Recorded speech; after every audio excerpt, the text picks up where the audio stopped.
Muito Vou bom. voltar pro âmbito do esporte na minha. 5 piores presidentes da história do São Paulo. Bem, Luiz Oliveira de Barros, o pior disparado. É um nome que ninguém nunca ouviu falar.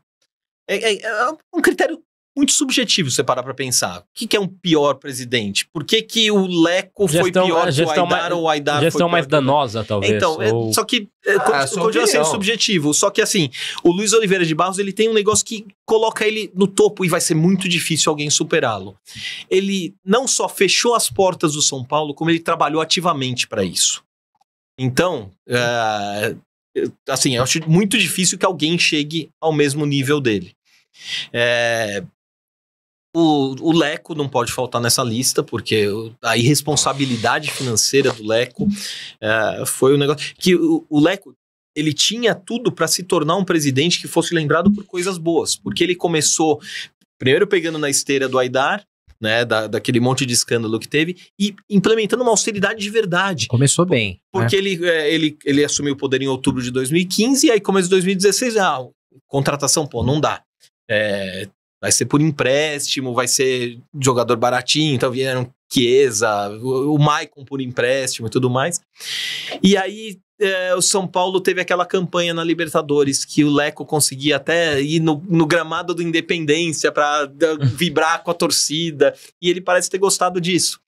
E aí então ele contratou o Maicon em definitivo em julho, que talvez fosse um negócio que ele provavelmente não iria conseguir fugir, ele teria que. Como avançou na Libertadores, daria pra ir e tudo mais. Mas aí já começa assim, em 2017, não, vou dar uma segurada, vou seguir. Só que aí chega 2018, ele chuta o balde. Acho que ele ficou com medo de não ser campeão. Sim, exatamente. Começou a ficar E eu acho que o desesperado. 17 de quase rebaixado falou assim, se eu não investir, vai dar merda de é uma novo. operação, né, que ele fez com o empresário. Que 2017 que ele já começou aí, mas assim, ainda era uma exceção. Tudo. Aí 2018 ele chutou o balde. Aí chegou 2019, ele pegou aquele balde que ele tinha chutado longe e ele colocou o balde num foguete e disparou na estratosfera. Que foi aquele negócio de Hernanes, Volpe, Pablo, então a contratação mais cara da história do São Paulo, Alexandre Pato, e aí depois do segundo semestre, a cereja do bolo, que foi num fim de semana, Juan Fran e Daniel Alves. Assim, o que foi feito em 2019 é uma irresponsabilidade gigantesca que não pode ser esquecida nunca mais, mas já foi, tá? Porque a gente teve, num fim de semana, Rames Rodrigues e Lucas Moura, que, o Lucas entregou, a gente sabia que o Lucas ia entregar. Se tivesse vindo só o Lucas, teria sido um negócio muito diferente de vindo o Lucas e Rames Rodrigues. Sabe um negócio que ninguém sabe até hoje? Quanto o Rames Rodrigues custou pro São Paulo?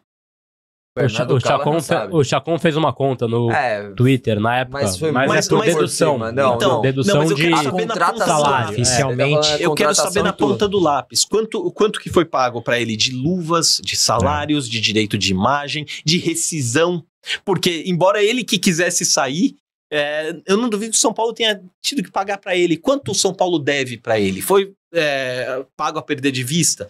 A gente vai acabar de pagar o Daniel Alves em dezembro do ano que vem. Ou seja, está sendo ainda, não foi, né? A não sorte passou. que a gente teve o Casey Sabino para apartar totalmente. Aí o Aidar foi um presidente que teve seus momentos nos anos 80, embora ali você já visse que alguns comportamentos que ele repetiria 30 anos depois, que era um negócio assim, não, vai ter uma novidade, daqui a 30 dias vai ter uma novidade que vai abalar as estruturas do futebol brasileiro. Ele falava isso em 85, 86. Teve seus méritos na época, alguns por força maior, como escalar um time muito cheio de garotos que não tinha dinheiro para contratação, né? Mas acaba sendo um mérito dele porque acertou ali, né?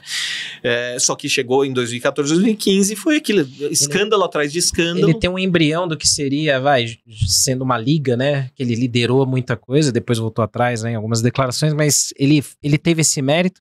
Só que o pós-Aidar, quando o Juvenal foi presidente, que pouca gente lembra, 88, 90, o São Paulo desmonta os menudos, fica quebrado financeiramente, ninguém lembra desse ato, né?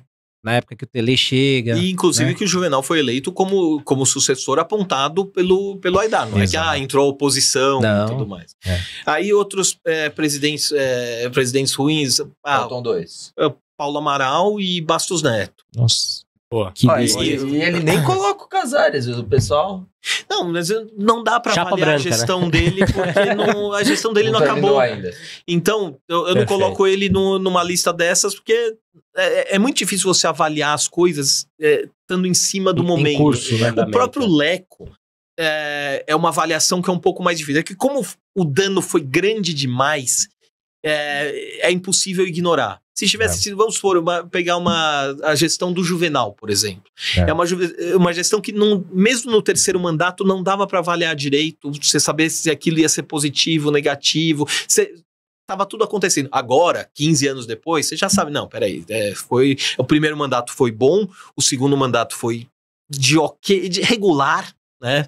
E o terceiro mandato foi terrível, em parte também por causa dos embriões que ele deixou lá, que geraram a política do São Paulo como ela é hoje. Como ela meio que sempre foi, mas que piorou ainda mais. Tá, então, mais um corte pra você aqui no Arquibancada Tricolor. Seja muito bem-vindo, você que tá chegando agora. Se inscreva no canal, deixe seu like e não perca conteúdos diários pra você aqui no AT.